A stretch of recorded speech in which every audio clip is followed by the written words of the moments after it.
Hey everyone, welcome back. Well, as you can see, I'm here in the shed, getting my phone set up. There we go. And I'm getting the corn planter cleaned up. We finished corn just yesterday. If you saw, well, I think it was my last video where I was taking our little subsoiler and breaking that end up. I said that it ended up being about right at about 30 acres where we had a bunch of hog crap pumped onto it, so we had to let that dry up, and we had a little bit of about a half inch of rain on it, which actually worked out about right. And so we got that 30 acres finished up yesterday. So the corn is done. We got some little spit showers coming down outside. So far, nothing big.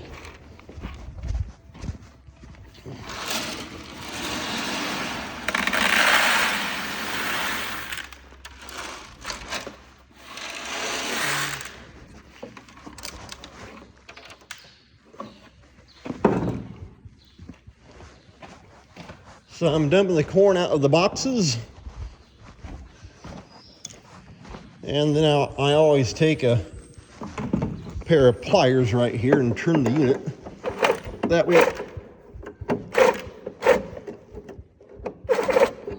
way it spits all the corn out of the unit itself.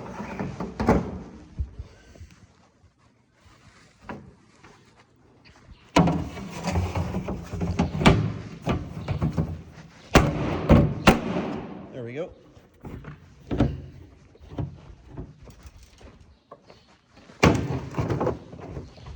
And what I'm going to do, in fact, hopefully it'll work out today, if everything goes right, is I'll get this thing outside, take the garden hose and wash it all down. However,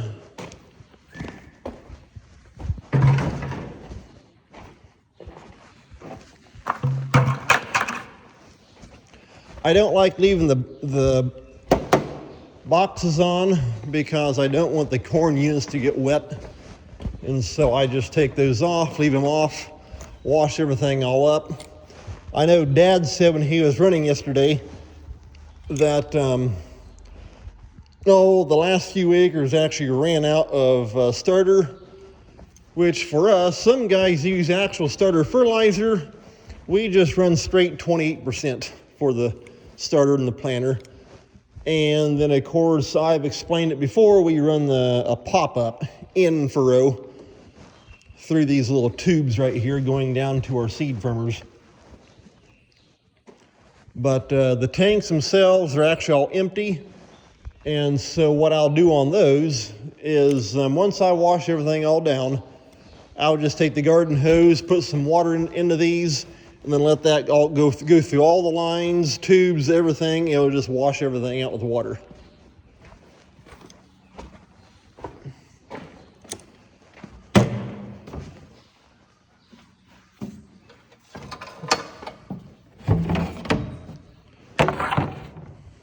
Thankfully, the boxes don't have a lot of corn left in them.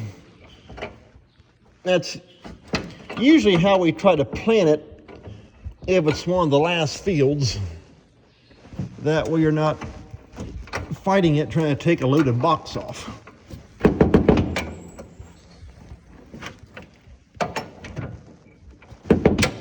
There we go.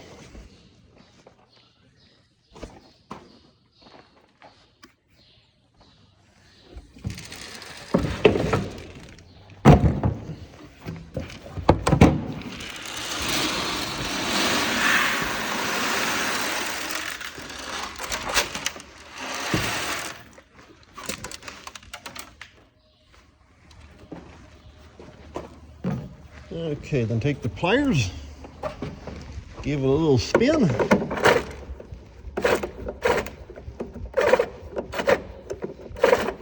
That's got it.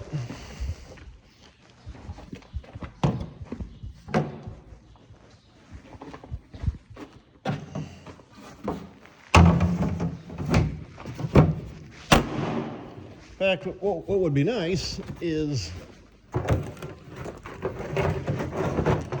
to be able to take and get this planter all cleaned up today, and then go ahead and get it parked back here in the corner.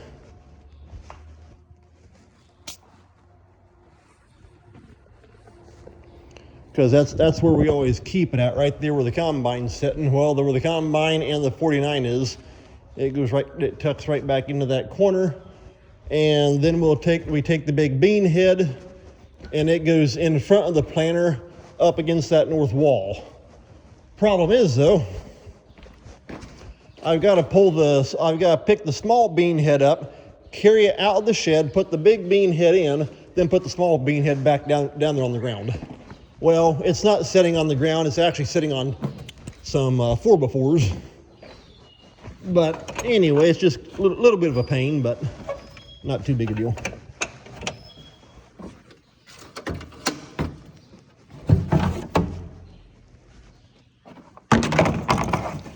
And then yesterday on the 14840 that we pulled the 30-foot disc with this spring, I took the duals off and I put the chopper on the back of it. We got it, it's either a 14 or a 15-foot chopper, I forget. It's one of the two. And got to use that to chop down a CRP strip along a ditch bank.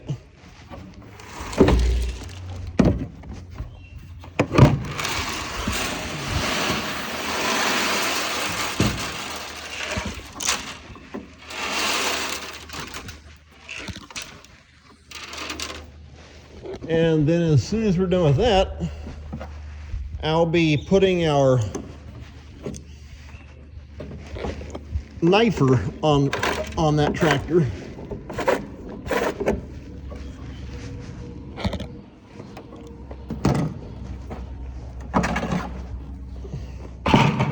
We don't run anhydrous. We actually just run 28% nitrogen and side dress or corn with that.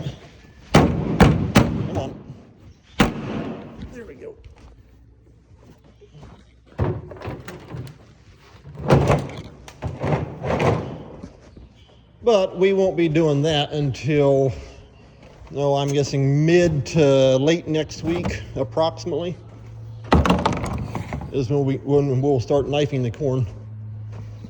And then we have a small knifer, the one that we pull on that 48 is an 11 shank knifer. And in fact, actually, it's pert near. Well, we actually set it up here about a year or two ago to where it can actually follow the same row as this corn planter. And so it's almost 40 feet wide. But each outside knife, we put a double. It's got two tubes on the back of the knife. And so what we did was we actually bumped the rate up. That way that outside row is getting like a time and a half. And so, like I say, now we just follow the planter mark and you skip the off row, which would be the middle between row number 1 and 1, for example. When you're going this way, pick up, turn, and come back. That middle right there between the two passes, we can actually skip that now. And so, like I say, we run on the even 12 centers of the planter. And like I say, it covers pretty near 40 feet. And then we also have a little 5 knifer that normally the 5 knifer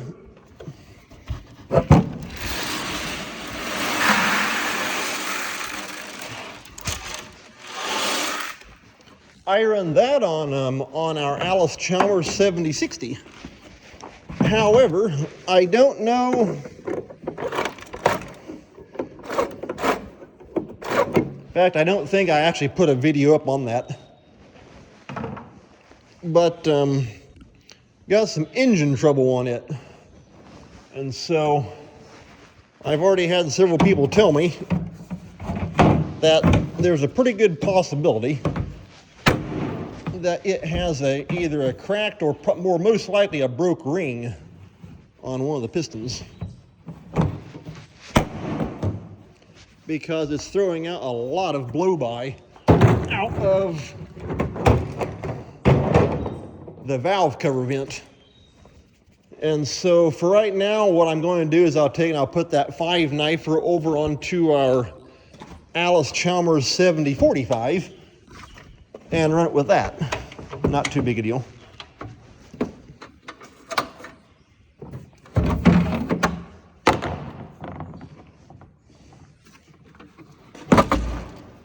And so that should make for some interesting videos this summer.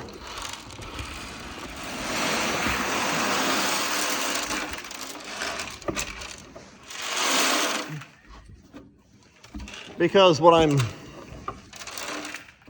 we're hoping is to be able to take, and if everything works good, or if everything turns out to be okay inside, besides that, it'd be nice to take and put new rings and rod bearings into it, and then put it back together. And hopefully, whichever piston has a broke ring, the sleeve isn't scored up. But won't know that until you actually get into it.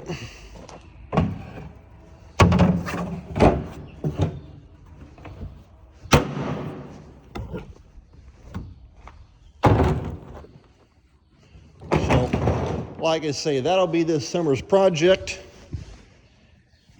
It'll be after rye harvest and that kind of stuff. Of which I had actually hoped to begin tearing apart my old 1959 Allis-Chalmers D17, because it's got some blow-by out of it doesn't have a valve cover vent. It just wanting to spit some blow-by out of the oil fill. But that might actually end up being this next winter's project, because the 7060 is more important.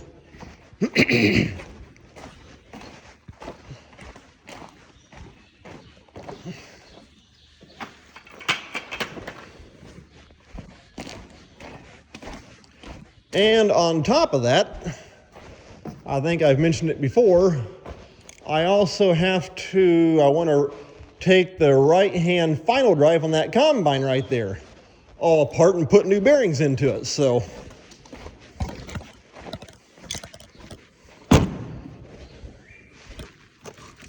another project, because I think I said before, the left-hand final drive on that thing, you got an outside bearing and an inside bearing inside that final drive, and the inside bearing went out right out in the field naturally last fall and put us down for about 3 days. So this summer I want to go ahead and take the right-hand side apart, while I can do it here inside the shed using the forklift and my air tools, as opposed to right in the fall time when we're busy wanting to combine corn and you can't. So yeah. Anyway, I think that's going to wrap this video up. That's got, like I said, I'm going to finish out these 4 boxes on this side, and then I think, like I say, we had some showers go over earlier. It didn't really mount anything. It just kind of laid the dust. And then I'll take this thing outside and start washing it down on these squeeze pumps. I think I've showed this before. I'll be taking these back plates off, and that way I can simply turn the valve on. And then when I put water into the tanks, I can turn the valve on and it'll push water through the pumps, the tubes, and the water will come out each one of the fertilizer knives in front of each row. In fact, yeah, right there's the back of that one on row 2. Then right down there's the back of that knifer on row 3. And so yeah, that's what I'm going to be doing today. So take care. Thanks for watching. We'll see you next time.